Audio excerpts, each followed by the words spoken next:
Hey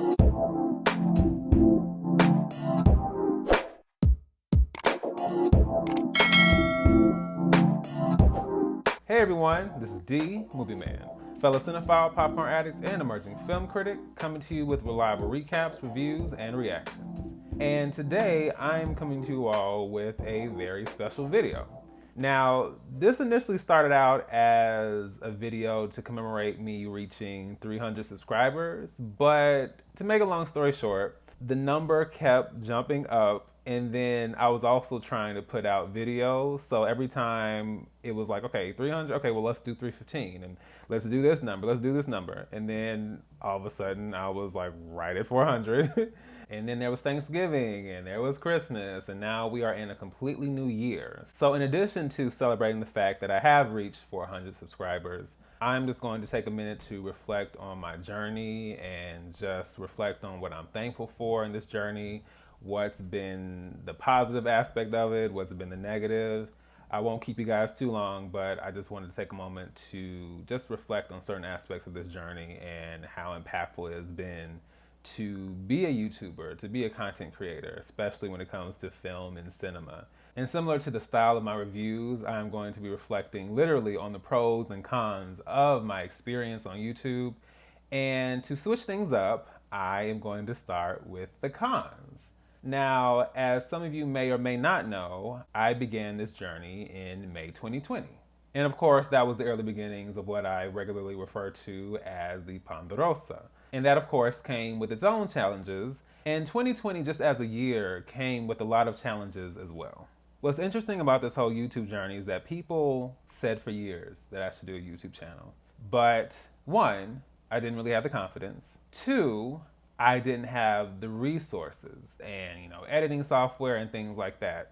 And then on top of that, I do recall at least so many years ago, there was a time where YouTube uploads could only be 15 minutes and you couldn't go past that. And so I'm thinking like, who is going to want to see me on YouTube talking to a camera about a film for who knows how long, and then I can't go past 15 minutes. I don't know if that'll be possible.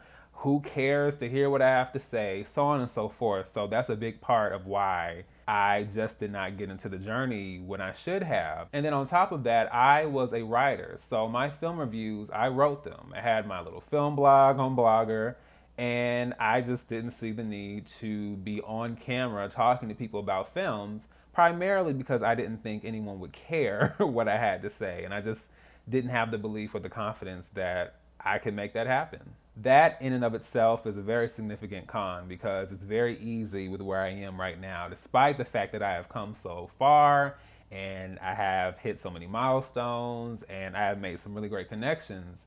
A lot of times mentally I am haunted by the thought of what if you had started? What if you had done it? What if like the what ifs, the what ifs, the what ifs, those are so challenging. And as someone who is always in my head, it's very difficult to pull away from that sometimes. There also is a very famous quote that says that comparison is the thief of joy. And it has been so difficult not to compare myself to other content creators. I know you are not supposed to do that.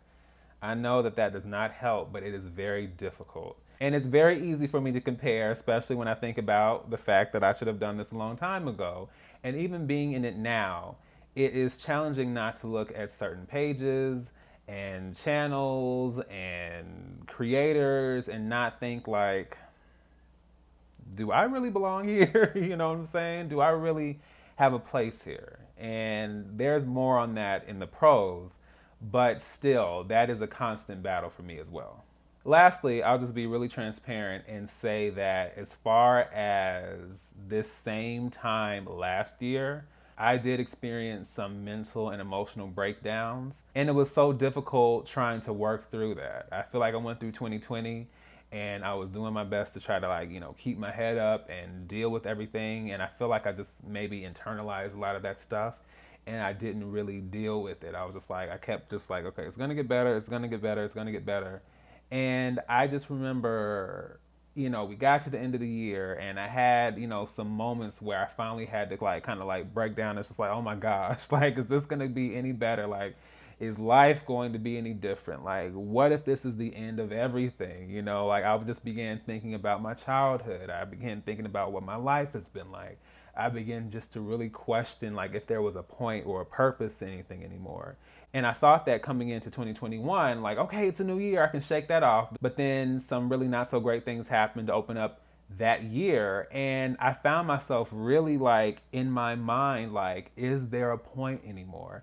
And I think that was the biggest obstacle of all, really questioning if there was a point to living life anymore. And I don't mean that in a self-harming sense, but I mean that like I don't know how to like feel. I don't know how to navigate life anymore. I don't know if I can just go through life and have to think and like can I just like shut my brain off? Can I shut my emotions off? Can you like, I don't know, turn me into a robot or something? Put me in a cryo chamber? Just like, I don't know. I need to not feel. I need to not see. I need to not think. I need to just like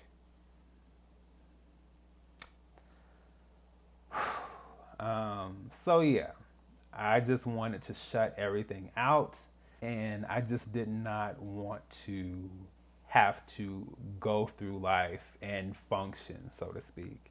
So that was a low point. That was a really low point for me. And I think what made it so low is the fact that, in spite of the trials and the obstacles throughout my life, I have always had this sense of hope and faith that I was going to get through it. Life is going to be okay. I've made it through worse. You know, everything is going to be all right. We're going to keep moving forward. And, you know, I'm going to continue to pray and I'm going to push forward. I'm going to do what needs to be done. And all of a sudden, that was non existent. I just could not see clear at all. It's just like life became this hazy fog, this dark cloud. I just could not see the sun. I could not see light. I just could not see clear of where I was in my mind. And that was so difficult, you know?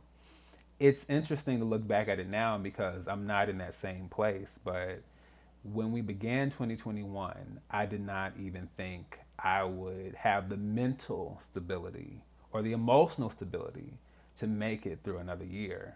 And so that in itself, I guess now can be flipped into a pro because I am still here and I am telling this story to you guys. And I don't really get deep into my personal experiences, but I just wanted to be transparent since, you know, this is a new year and I am growing and there's been a lot that I have been able to work through in all this time. And so, just as far as my cons, there's been a lot as a YouTube content creator. And so there are a lot of moments where I have been challenged in my mind as far as whether it was necessary or important to continue on. And as we move into the pros, I can say that I absolutely appreciate the fact that I am still here.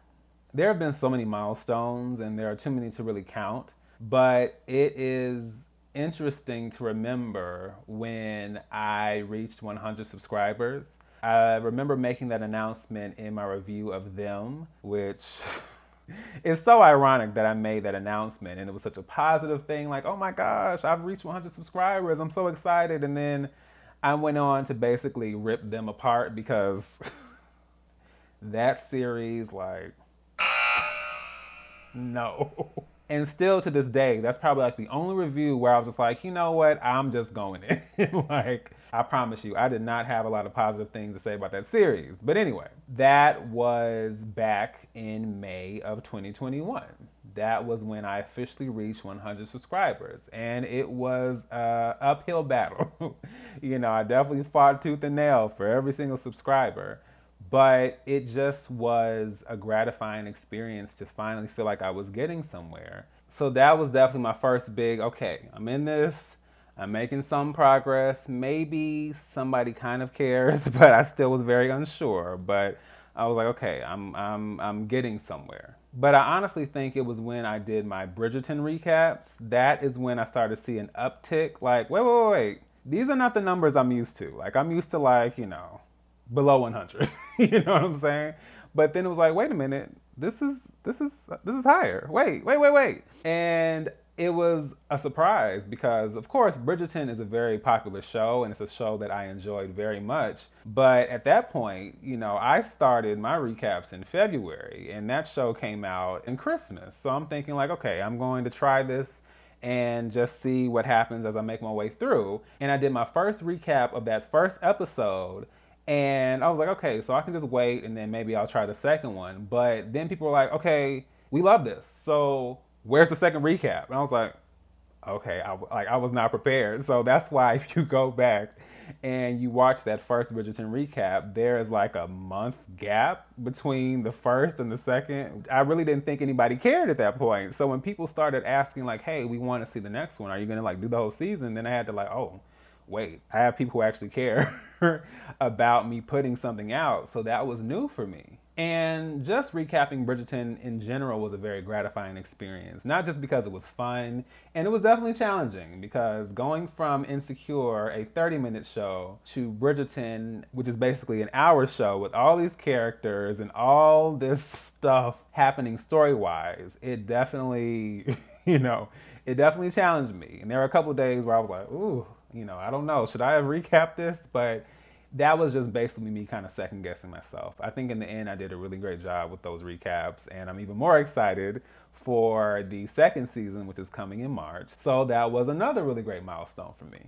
So just experiencing the milestones, seeing the progression, seeing the journey, that in itself has been a pro. And one thing I appreciate about it now, because I did not appreciate it initially, I think there's something to be said about enjoying the small victories in a scenario like this. I do understand people go viral and people have a huge video, and I do understand, like, people say it all the time, all you need is one video. And I definitely have had videos that have blown up, but even when it comes to the subscribers and the comments, like, no matter what it is, I appreciate that it's kind of a slow process happening over time.